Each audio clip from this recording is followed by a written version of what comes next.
안녕하세요. 진일근 목사입니다. 2025년 1월 27일 월요일 새벽 묵상을 시작하도록 하겠습니다. 오늘 우리가 함께 보실 말씀은 여호수아 18장 1절에서 28절까지 있는 말씀이고요. 오늘 제목은 가치의 혁명입니다. 오늘부터는 조금 아침 묵상, 이 새벽 묵상의 길이가 좀 길어지게 됩니다. 여러분들이 귀로 들으시는 거지만 잘 들으시고 은혜의 시간이 되기를 바랍니다. 네, 오늘 여호수아서 18장 1절에서 28절까지의 말씀은 일곱 지파의 땅 분배에 대한 이야기인데요. 여호수아는 아직 땅을 차지하지 못한 일곱 지파에게 땅을 분배하는 장면이 오늘 본문에 등장합니다. 그중 베냐민 지파는 유다와 에브라임 지파 사이의 땅을 유산으로 받게 되는데 오늘 본문 말씀의 성경을 좀 더 깊이 들여다보도록 하겠습니다. 가나안 사람들과의 전쟁에서 승리한 이스라엘은 진영을 길갈에서 실로로 옮기고요.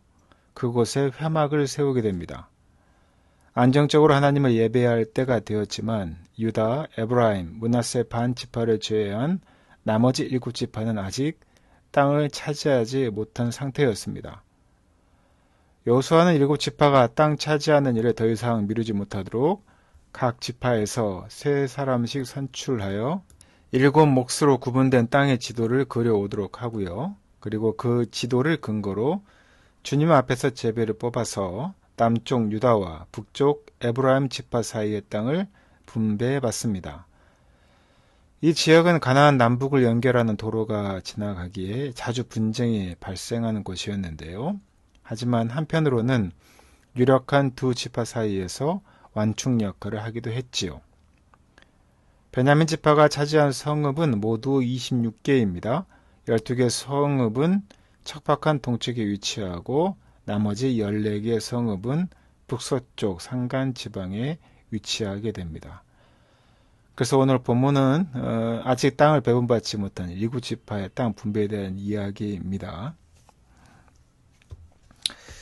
오늘 본문을 볼 때 가치는 내면 세계에 있는 우선순위를 말하고 그 사람으로 하여금 계속 어떤 행동을 하게 하는 동인이다라는 말을 기억하게 합니다.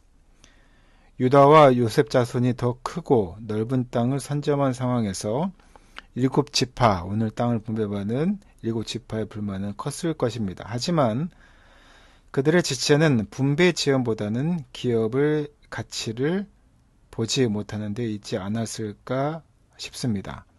그래서 일곱 지파가 좀 더 땅을 분배받는데 지연된 것이지요. 기업 분배의 재개에 앞서서 여기서 기업이라는 것은 땅을 이야기하는 거죠. 하나님께서 약속하신 땅의 분배에 다시 하는 재개에 앞서서 회막을 길갈에서 실로로 옮겼다고 말씀드렸습니다.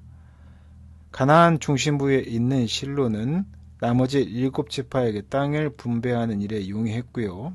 또 지파 간의 갈등을 해소하고 통합을 도모하는 데도 적합한 곳이었습니다. 다시 말하면 중요한 것은 일의 속도보다 목적이고 시간 관리보다 방향 관리임을 볼 수가 있는 것이죠. 실로에 회막을 세울 만큼 주요 거점을 정복한 상황인데도 일곱 지파는 기업을 분배받지 못했습니다. 불가피한 상황 때문이 아니었습니다. 불순종 때문으로 보이는데요. 약속을 받았지만 정복하여 누리려고 하지 않은 것입니다. 약속을 현실로 만드는 것은 순종뿐이고 순종보다 더 나은 명분이 없음을 보게 됩니다. 백성에게 가나안 땅은 삶의 터전 이상의 의미가 있습니다.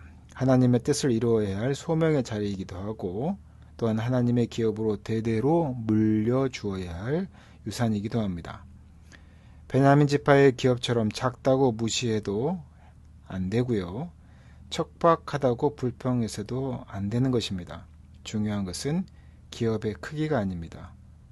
가장 중요한 것은 기업의 가치와 그리고 삶이라는 것이죠. 약속을 현실로 만드는 것, 이런 것들은 무성한 말이나 결심이 아닙니다. 행동하는 믿음입니다. 더 나은 때를 기다리기보다는 더 나은 믿음을 구하고 대가를 치르고 위험을 감수하고 피땀을 흘려야 하는 것이죠. 하나님의 약속을 믿는다면 즉시 손을 뻗고 발을 내딛을 수 있는 그런 믿음의 사람들이 되어야 할 것입니다. 사랑하는 제1교 성도 여러분, 베냐민 지파는 크고 힘있는 지파들 사이에 낀 작고 촉박한 땅을 받았지만 유다 지파와 경쟁하는 강한 지파로 성장하게 됩니다. 요셉 자손처럼 상황을 핑계 삼지 않고 유산으로 받은 땅에서 성실하게 살아낸 결과라고 볼 수 있겠죠. 우리 사랑하는 성도들도 환경을 탓하며 게으르게 살지 말고 주어진 자리에서 최선을 다하여 또한 최선의 삶을 꾸려가시는 우리 제1교 성도 되시기를 예수님의 이름으로 축원하고 부탁드립니다. 함께 기도하겠습니다. 우리가 하나님을 믿는다고 하면서도 바쁜 일상을 핑계 삼아서 하나님을 경외하지 못하고 말씀대로 살지 못할 때가 많습니다. 우리가 미루지 않고 하나님의 말씀 묵상과 또 말씀대로 살아가는 그런 삶을 살아가는 우리 사랑하는 제1교 성도들에게 주님 함께하여 주시옵소서. 이 모든 말씀 거룩하신 예수님 이름으로 기도드렸습니다.